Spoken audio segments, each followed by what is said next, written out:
মুক্তিযুদ্ধের চেতনা টিভিতে আপনাদের স্বাগতম। এখন দেখবেন আমাদের প্রতিনিধির পাঠানো তথ্য চিত্রে বিস্তারিত। সচ্ছল করে দিবেন। তার পাশাপাশি আমাদের মালিক গ্রুপের প্রতিনিধি হিসাবে আরেকজন মন্ত্রী মহোদয়, সিলেট এক আসনের বাণিজ্য মন্ত্রী, উনিও মালিক গ্রুপের প্রতিনিধি হিসাবে আছেন।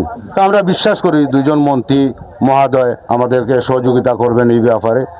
আর আপনারা জানলে আমাদের প্রধানমন্ত্রী কালকে সিলেট আসবেন।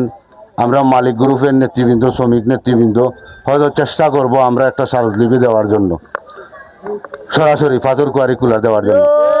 আপনারা খুশি হবেন এই ব্যাপারটা। আমরা চেষ্টা করব সরাসরি প্রধানমন্ত্রীর হাতে দেওয়ার জন্য। তার পাশাপাশি আমার সেক্রেটারি বলেছেন, আমরা জানি প্রশাসন সব খারাপ নয়, কিন্তু দুই একজন প্রশাসনের লোকের জন্য কিছু কিছু গাড়ি আমরা গেছে অনেক ডকুমেন্ট আকারে গেছে। যারা টাকা পয়সা দেয় এরা ঠিকই যেতে পারে, যারা টাকা পয়সা দেয় না এরা বিভ্রান্তি ঘটে। তো আমরা আপনাদের কাছে সহযোগিতা চাচ্ছি। আগে যেহেতু 70 বছর এককালীন চলছে এই দেশ, এই আমরাও মেনে নিয়েছি, কিন্তু এখন আর এগুলা চলবে না। তো আপনাদের কাছে অনুরোধ করব, আমাদের শ্রমিক যারা আছে আপনারা হয়তো হেরানি করবেন না। আর কি বলবো, আমরা ওই যে পরিবহন শ্রমিক যারা আছে সবগুলা মানে ওদের উপরেই সাফাইয়া দেশ, অনেকগুলা দোষ করে অন্য মানুষে, কিন্তু আমাদের প্রশাসন বলেন, পাবলিক বলেন, সবাই আমাদের উপরে সাফাইয়া দেয়। আমি অনুরোধ করব আপনারা আমাদেরকে একটু সদয় হবেন, নীতিভাবে সবগুলো চালাইবেন।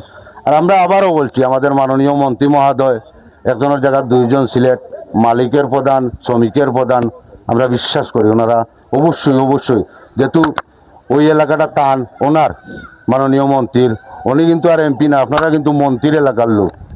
তো মন্ত্রী হওয়া বাদেও যদি এই এলাকার টান ওনাদের ভোটার যদি বঞ্চিত থাকে, ওইটা উনি বুঝবেন। আর আমরা আশা করি অবশ্যই করবে। আর 2018 আইন আমরা বিগত সরকারের আমলে আমরার চাপে, মালিক শ্রমিকের চাপে ওনারা স্থগিত করেছিল, আমরার চাপে। তো আশা করি এই যে গভর্নমেন্ট আমরা পাইছি, আমরাও সর্বোচ্চ সহযোগিতা করছি। আপনারা দেখছেন